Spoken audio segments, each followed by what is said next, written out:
On va en avoir besoin, cette partie-là. En fait, tout ce que je viens de faire jusque-là, c'est quasiment pour arriver à ce stade-là. Hein. D'accord ? J'ai une réaction quelconque. On m'a donné dans l'exercice, j'ai trouvé dans les bouquins. Ça n'existait pas dans les bouquins, j'ai fait les expériences moi-même. D'accord ? Les entropies de formation, donc quand on a créé ces molécules-là, je les ai trouvées, à une certaine température, à 298 Kelvin. Je les ai trouvées, on me les a données. Donc j'ai les entropies de chacune des espèces. Mais ce que je voudrais, moi, c'est l'entropie de la réaction. Mais quand je passe de l'un à l'autre, je suis en train de faire une transformation de l'un vers l'autre. D'accord ? J'ai changé la nature des espèces. C'est donc juste une transformation. Et bien, c'est juste ça. Je calcule l'entropie des choses que je produis. J'y enlève l'entropie des choses que j'avais. Et j'ai donc la variation d'entropie. Je suis parti d'un état, je suis arrivé à un autre. Je fais juste l'état final moins l'état initial. Donc je calcule le nombre, l'entropie des espèces qui sont des produits de la réaction, et j'y soustrais l'entropie des espèces qui sont des réactifs.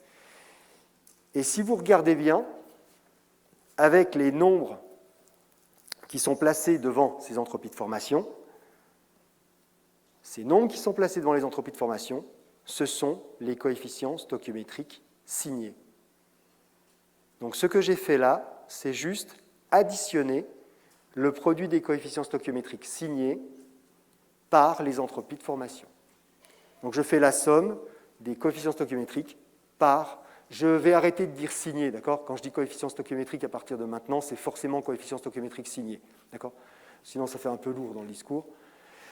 Donc le produit des coefficients stoichiométriques par les entropies de formation. Vous les additionnez, ces termes-là, et vous avez l'entropie de réaction. C'est pareil, ça va être très simple à faire.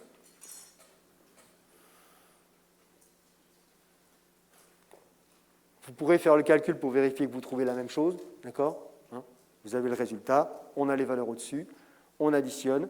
Vous trouvez cette valeur, faites le test, c'est bon, c'est que vous avez compris. Vous ne trouvez pas cette valeur-là, eh bien, recommencez, essayez de comprendre. Vous avez sans doute oublié un signe ou un coefficient stoichiométrique à l'intérieur.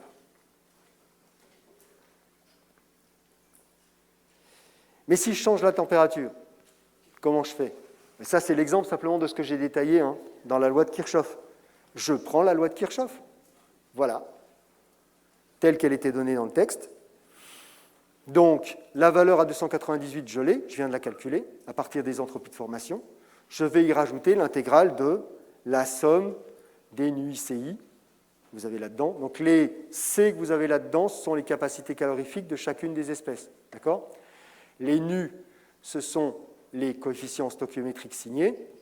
Il suffit d'intégrer ça. On va déjà faire ce calcul-là, comme ça.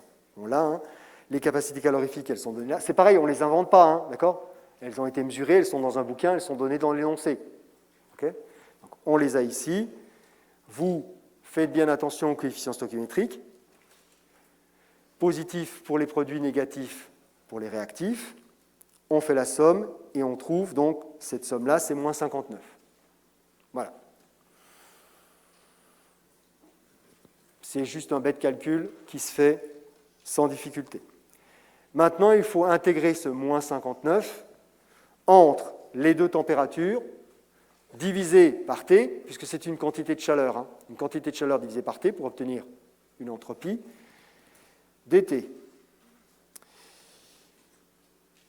L'intégration d'une constante, on la sort. D'accord ? Donc le moins 59 va se retrouver devant. On a donc à intégrer 1 sur T par rapport à dt, et ça on l'a déjà vu tout à l'heure. L'intégrale de 1 sur T, c'est log de T, donc on va se retrouver avec la différence des deux logs, ou le rapport des deux logs, puisque log de A moins B, c'est log de A sur B. Voilà. Je fais le calcul, je trouve moins 17. Vous avez intérêt à essayer de refaire ça sans regarder, d'accord? Voir si vous trouvez la même chose, ça simplifiera les choses. Puis ensuite, on a juste à additionner les deux termes et on a le total.